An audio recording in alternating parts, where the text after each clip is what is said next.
Nataka tuzungumze kidogo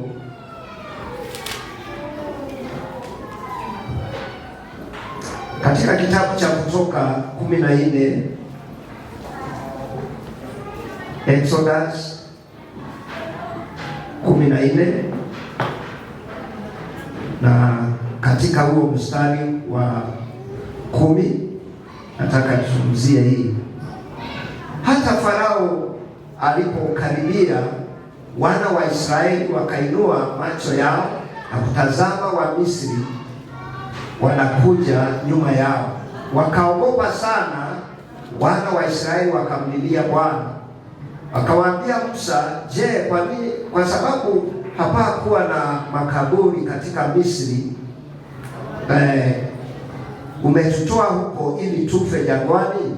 Mbona umetutendea haya kututoa katika nchi ya Misri? Neno hili si ndilo tulilokuambia huko Misri, tukisema tuache tuwatumikie wa Misri, maana afadhali kuwatumikia wa Misri kuliko kufa jangwani. Musa akawaambia watu, msiogope. Na hiyo ndio neno letu ya siku ya leo, don't fear.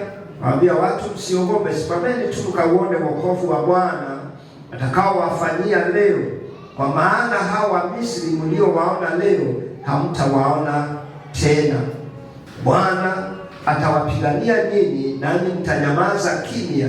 Bwana akamwambia Musa, mbona unanilia mimi? Waambie wana wa Israeli waendelee mbele. Mwambie jirani yako, endelea mbele. Mwambie Bwana anasema tuendelee mbele. Bwana asifiwe. Nawe inua fimbo yako, ukanyoshe mkono wako juu ya bahari na kuigawanya, nao wana wa Israeli watapita kati ya bahari katika nchi kavu. Nami tazama, nitaifanya mioyo ya Wamisri kuwa migumu, nao wataingia na kuwafuatia. Nami nitajipatia utukufu kwa Farao, kwa jeshi lake lote, kwa magari yake na kwa wapanda farasi. Nao Wamisri watajua kuwa mimi ndimi Bwana, nitakapokwisha kujipatia utukufu kwa Farao na magari yake na farasi wake. Kisha malaika wa Mungu aliyetangulia mbele ya jeshi la Israeli akaondoka, akaenda nyuma yao, na ile nguzo la wingu ikaondoka hapo mbele yao, ikasimama nyuma yao, ikafika kati ya jeshi la Misri na jeshi la Israeli, na napo palikuwa na lile wingu na lile giza, lakini lilitoa nuru wakati wa usiku, na hawa hawakukaribia hawa usiku kuchwa. Siku ya leo ninataka tuangalie sisi ni kama wana wa Israeli tulio toka katika nchi ya utumwa, katika ulimwengu huu. Ulimwengu kuna shida zake, ulimwengu kuna mambo yake, ulimwengu kuna majaribu ya kila aina.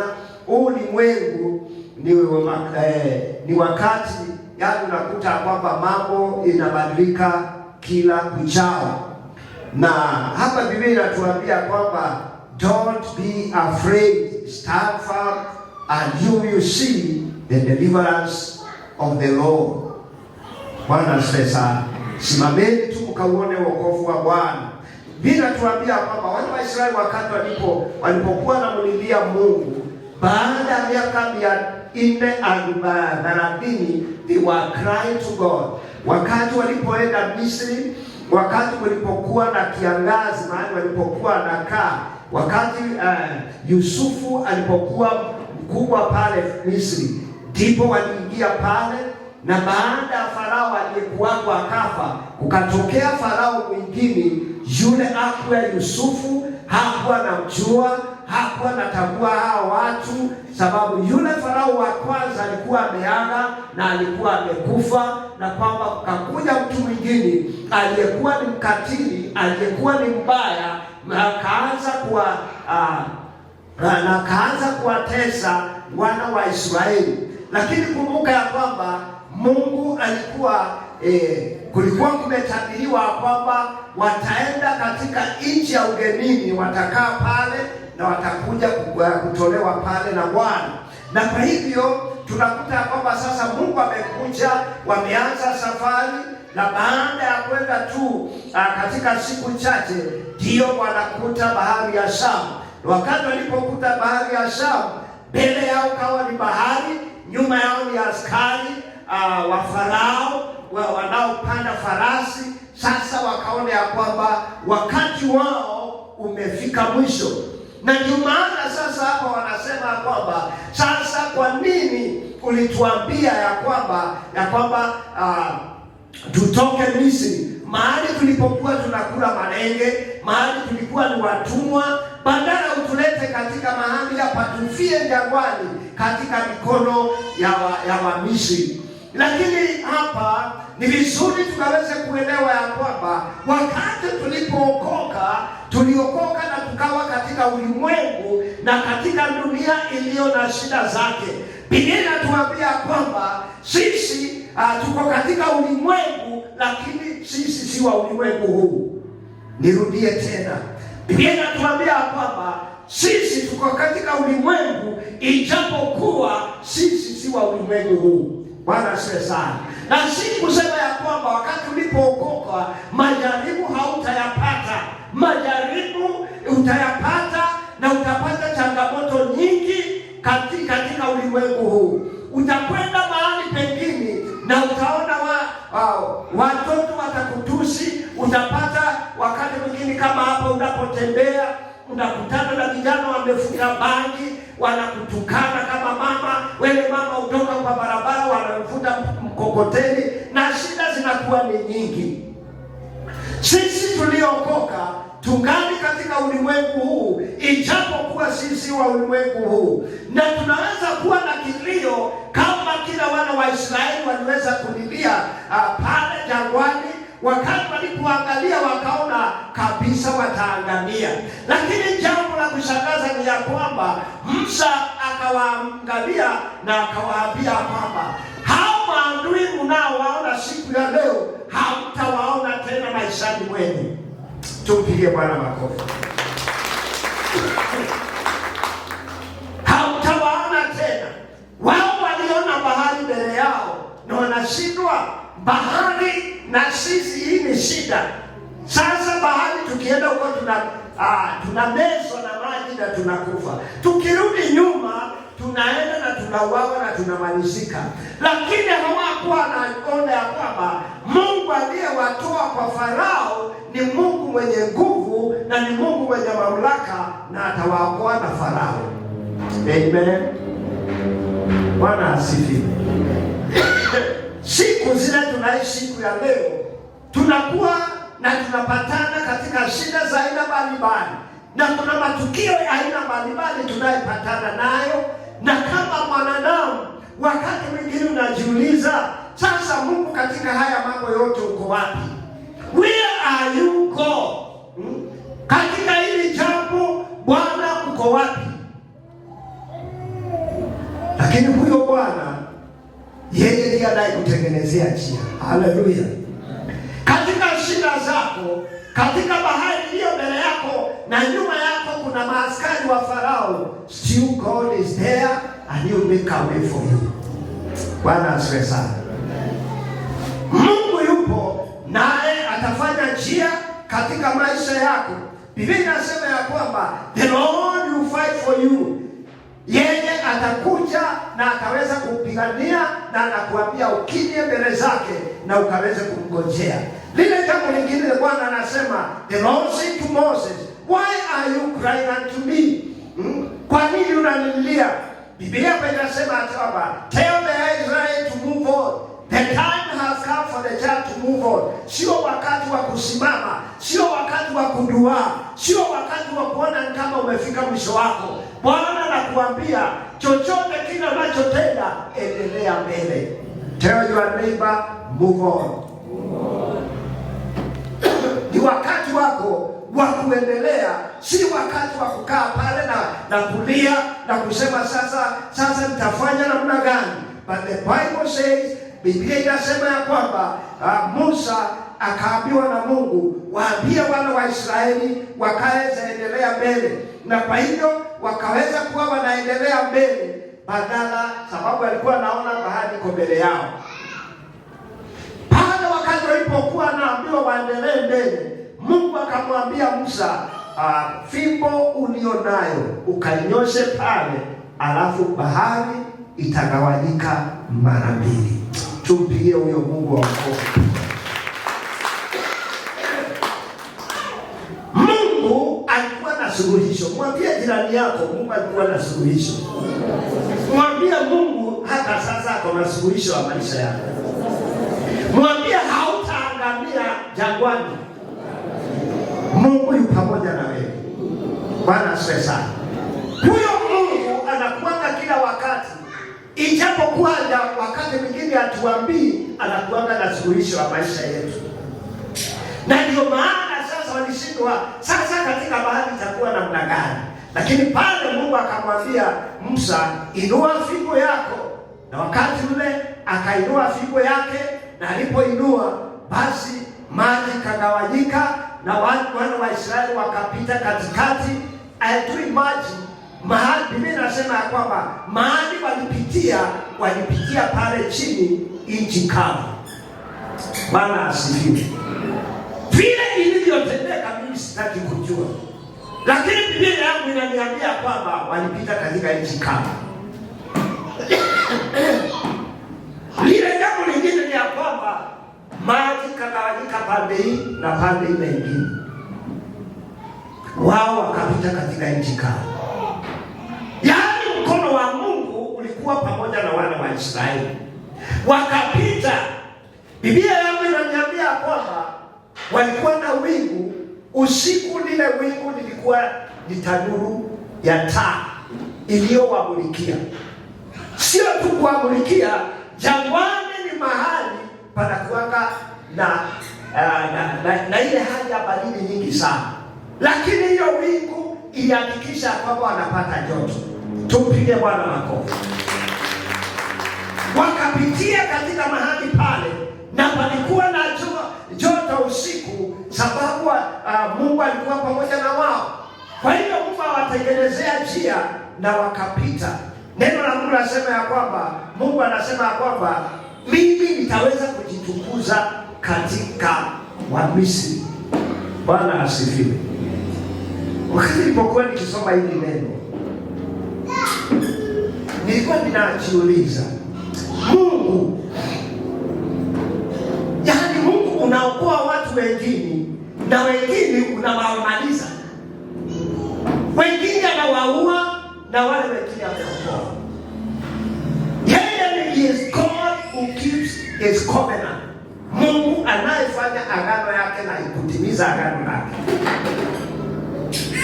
Kila Mungu anaangalia katika wana wa Israeli ni agano aliyoweka na wao.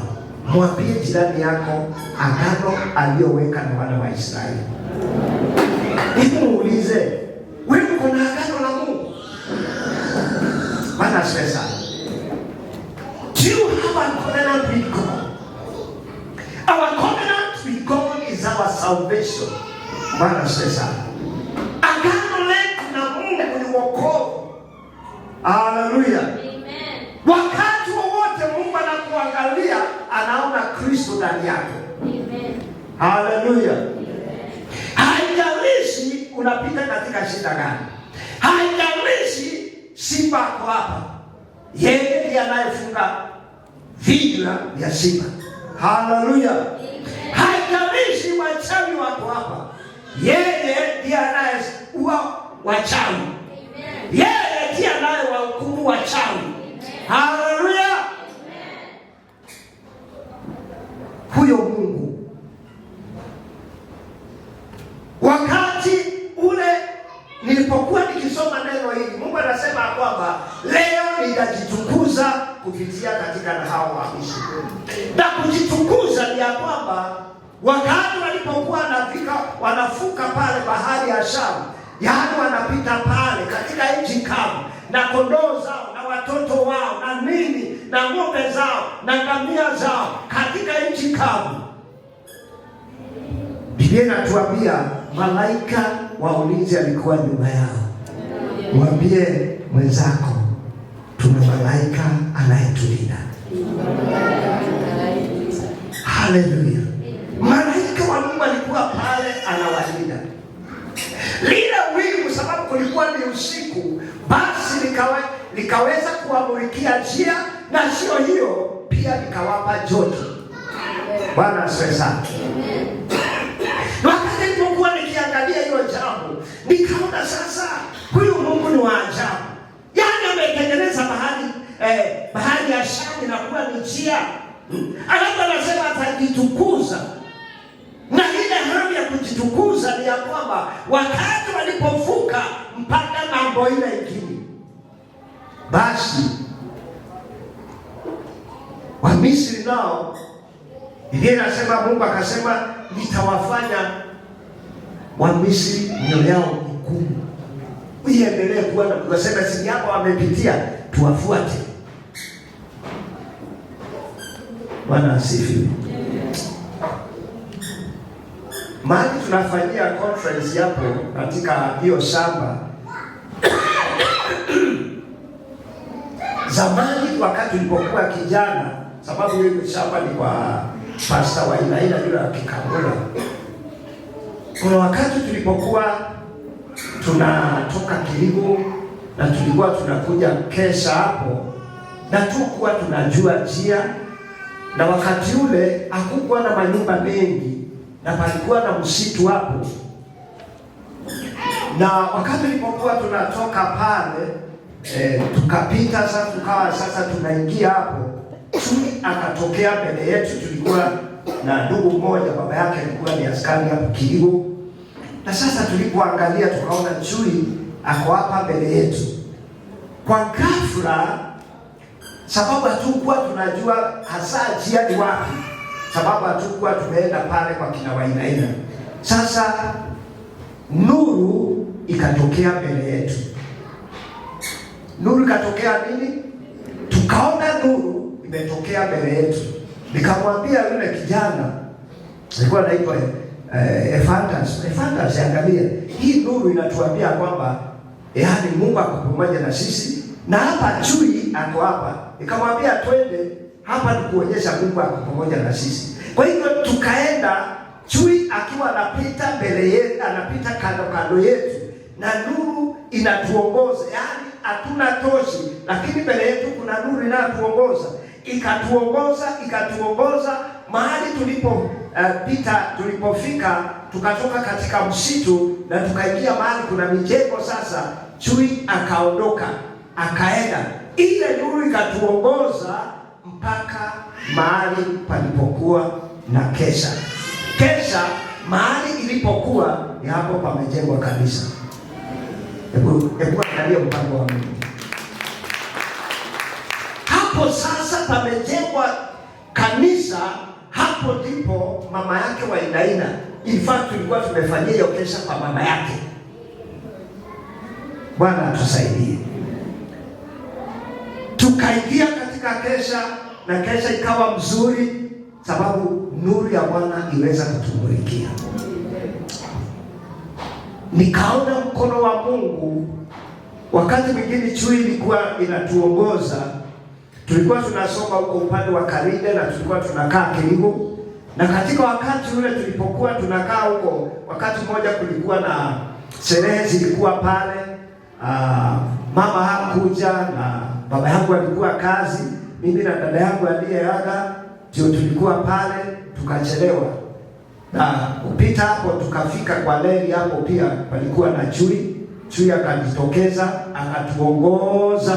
Tulipofika karibu na kwetu, chui akapotea, tukaingia kwetu nyumbani. Bwana asifiwe. Wapenzi, wacheni niwaambie, kunaye Mungu anayewajali watu wake. Bwana asifiwe sana.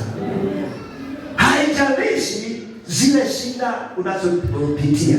Hapa tunaona ya kwamba Mungu tayari alikuwa na mpango kuwaokoa hao watu na wapitishe katika bahari ya Shamu. Lakini katika mtazamo wao waliona Mungu naye waachilia waangamie jangwani. waliona ya kwamba hawataenda kuishia katika bahari. Waliona tu watauawa hapo jangwani. Wakati mwingine nikawafundisha nikawaambia kwamba jangwa sio mahali pa kukaa. Jangwa ni mahali Mungu anadhibitisha uwepo wako na yeye na vile unavyotembea na yeye. Is a place of training. Is a place of walking with God. Is a place of trusting God. When you are passing in a desert, unajua chakula sio kingi, maji sio mingi. Is a place of trusting God. Hallelujah. Ni mahali unasimama unamwamini Mungu. Hapa wana wa Israeli walikuwa wanafundishwa kumwamini Mungu wao. Je, umemwamini Mungu mpaka wapi? Uhusiano wako na huyo Mungu uko namna gani? Yeye Mungu ni nani katika maisha yako? Unapopatwa na shida kama hizi, unamkimbilia nani? Ni nani unayemkimbilia? Bwana akasema ya kwamba nitawafanya Farao na watu wake mioyo yao kuwa migumu, nami nitajiletea utukufu kupitia kwa wao. And I will again glory through Pharaoh and his army, his chariot and his horsemen. The Egyptian will know that I am the Lord. I gain glory through Pharaoh. Bwana sasa, watajua mimi ni Mungu. Nitajipatia utukufu kupitia kwa Farao na jeshi lake. Nitaokoa hao watu. Hakuna mtu aliyeokolewa na Mungu ya kwamba aishie jangwani. Oh no. Na ikalishi mazito na magumu naye yapitia, the Lord will still be with you. Amen. Mungu atakuwa pamoja na wewe. Biblia inasema ya kwamba the angel of God who has been traveling in front of Israel army withdrew and went behind them. Malaika aliyekuwa anawaongoza katika ule wakati sasa akaenda nyuma yao. Na Biblia inasema ya kwamba hao wa Misri hawakuwaona Waisraeli vile wanavuka. Akawa sasa wingu likawa pale, malaika wa Mungu akawa pale, sasa wamewekewa ulinzi. Bwana sasa, hivyo ndivyo Mungu anavyowalinda watu wake. Bwana asifiwe. Mungu wetu anatujali hata wakati unaona ya kwamba ni kama ako mbali sana na wewe. Hata wakati unaona ni kama hakujibu maombi yako. Hata kama unaona ni kama unaendelea kuisha, the Lord is still with you. Tell your neighbor, the Lord is still with you. Bwana asifiwe. Huyo Mungu yuko pamoja na wewe. Na ataendelea kukulinda na maadui. Unajua katika mambo mengi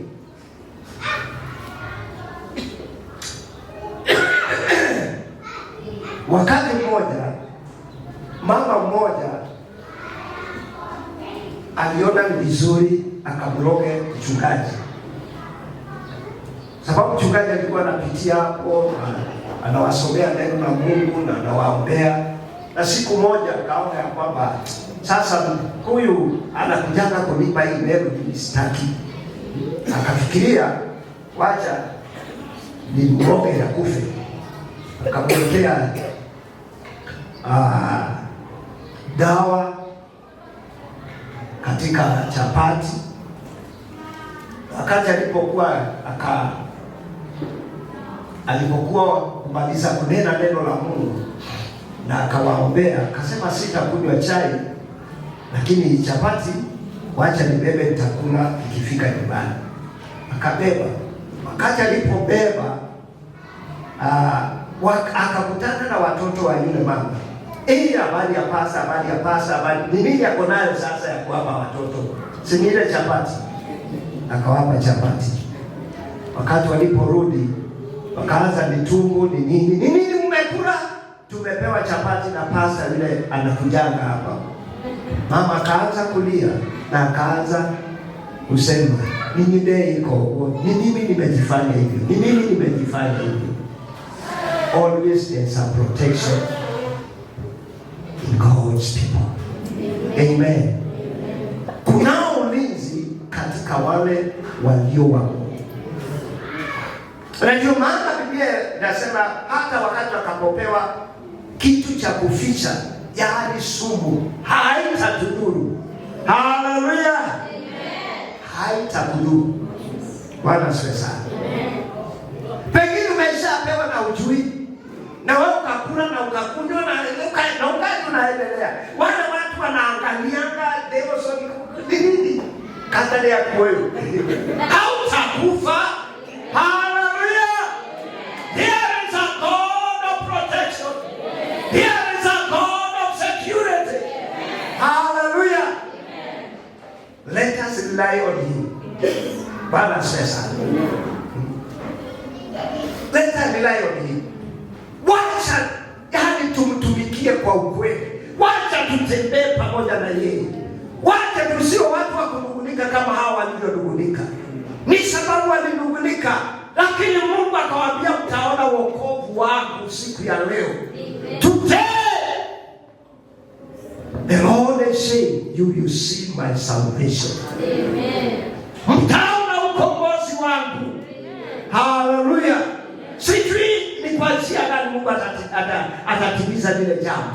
Lakini katika maisha yako unapotoka hapa siku ya leo, you will see the deliverance of the Lord in your life. Amen. I prophesy, you will see the deliverance of the Lord in your life. Amen. The enemy you will see today, you will not see them again. The enemy of your business, you will not see them again. Hallelujah. Yes. Hao wanaokusumbua katika biashara, hao wataki, wanakuonea, utawaona tena. Si mimi, ni Biblia inatuambia. Hallelujah. Hivyo ndivyo neno la Mungu linalotuambia siku ya leo. Mara nyingi tunakuwa na kuogopa kama hao, na sababu sisi ni wanadamu. Wakati mwingine kabla Mungu atatufunulia katika ulimwengu wa kiroho kile kinachotendeka, tumenungunika, tumeteta, tumefanya. But the Lord is preparing for your deliverance. Amen. Mungu anakuandalia ile hali ya ukombozi mkuu. Maadui wa maisha yako hautawaona tena. Hao wanaokuangaisha katika biashara hautawaona tena. Hallelujah. Hao wanaosema hautaishi wataona ukiishi tena. Amen. Bwana asifiwe. Bibi nikimalizia, Biblia inasema ya kwamba Musa, wakati wana wa Israeli walipovuka ng'ambo ile, Musa akaambiwa na Mungu anyoshe fimbo tena, maji karudi kama ilivyokuwa. Askari wote wa Farao wote wakaishia baharini. In fact, tulisoma ya kwamba gari zao zikaanza kukwama huko, zikijaribu kukimbia siwafuate, zikaanza kukwama, zikaanza kushikwa miguu, miguu ikaanza kutoka. Sasa maji nayo ikarudi na wote wakaishia jangwani. Je, neno la Mungu aliyowaambia adui hao mtawaona tena lilitimia? Mungu ni wa kweli wapenzi. Na kwa hivyo siku ya leo tunapoenda mbele za Mungu, sijui ni mambo gani unayoyapitia, sijui ni gani mambo mengine ni mazito, lakini tunaye Mungu. We have God. Na yeye ni Mungu mwenye nguvu, mwenye mamlaka. Yeye aliambia wana wa Israeli wakati mmoja kulipokuwa na njaa, na mtumishi wa Mungu akatabiri na akasema ya kwamba hao maadui, hii njaa unayoona kesho watu watakuwa nakula matashiba. Mmoja askari aliyekaa wagonjwa wakaenda pale. Walipokuwa akitembea, wakasikia ni kama farasi wanakuja, wakatoroka, wakaacha chakula, wakaacha unga, wakaacha nini, Maasiria wote wakatoroka. Wakati walipoenda pale, wakakuta chakula, wakakula, walikuwa waidi. Wakasema tunakula na watu pale ndani wako na njaa. Wakaenda wakawaambia, wakaenda wanachukua chakula. Yule askari alikanyagiwa katika malango na akafa kulingana na neno la Mungu. God is God of miracles. Anaweza kusababisha mambo ikaweza kutendeka katika maisha yako. Yale unaona ni magumu, yale anaweza kusababisha kitu itendeke, uone muujiza umetendeka, usije umetendeka namna gani. Bwana asifiwe sana. Uone mambo makubwa yametendeka katika maisha yako. Uone pengine ulikuwa ukiota ukiwa na gari na unaona sasa gari zitatoa wapi na umaskini nilio nao, and you find yourself driving a car. Amen. And I prophesy to somebody to have a car today. In Jesus' mighty name. Bwana asifiwe. Yaani unaangalia unaona hizi nyumba kweli na hii mudu wake, na mimi nitakuwa namna gani? I prophesy to you, one of the days you are going to own a house in Jesus' mighty name. Amen. Si hao walipewa, hata si wewe wa Mungu, na Mungu amekuumba na wewe wa Mungu mara mbili, sababu wewe ni wa Mungu kukuumba, wewe ni wa Mungu mara mbili sababu amekuokoa. Mpigie huyo Mungu makofi. Naomba tusimame.